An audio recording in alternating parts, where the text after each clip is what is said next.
Live from SIUE, this is 204 News Break. Hello, and welcome to 204 News Break. I'm Christian McMorris. And I'm Kamina Lovelace.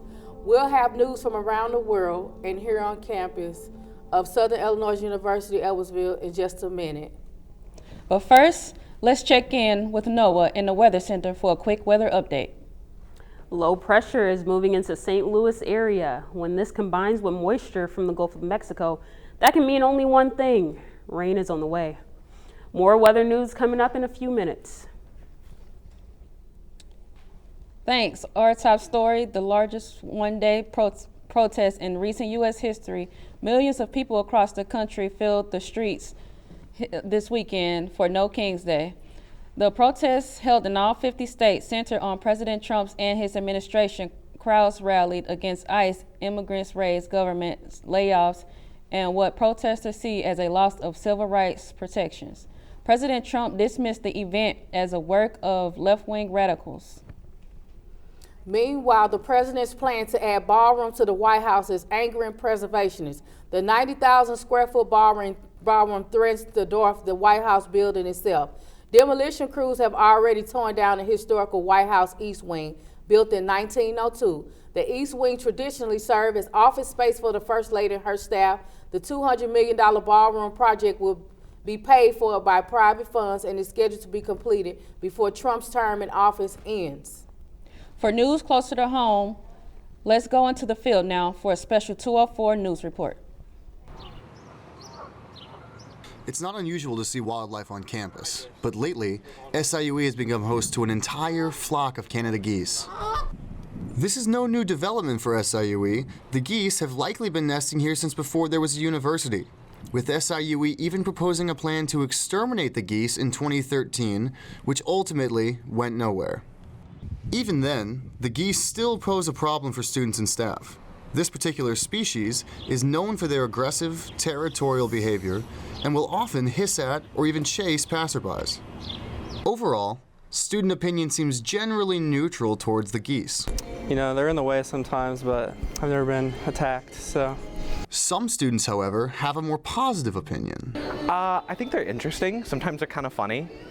They wander around a lot. They like to yell at people. I've never personally seen any of them like attack anybody or anything like that, but I don't have any problems with them. Canadian geese don't migrate south until the early fall, so it looks like we'll be sharing campus with them for quite some time. As with any wildlife, students are encouraged to keep themselves at a safe distance. This has been Nick Skeim reporting for MC204. This week, thieves armed with power tools stole priceless jewels from France's most famous art museum, the Louvre. Police are investigating the brazen daytime heist which targeted France's historic crown jewels. After threatening guards, the thieves cut into two glass displays and made off with the loot in just 4 minutes. Police say robbers got away on scooters. Closer to home, SIUE Edwardsville Chancellor James Minor will keep his job through 2029.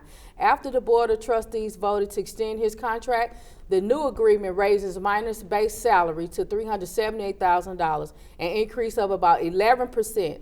Some on campus have voiced concerns about Minor's leadership and recent actions, as Chancellor Minor did not comment on board's decision to extend his contract. Still ahead, look at weather. The long-range forecast may surprise you when 204 News Break continues.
Welcome back. After a warm fall in the Midwest, weather forecasters say we might have more of the same this winter.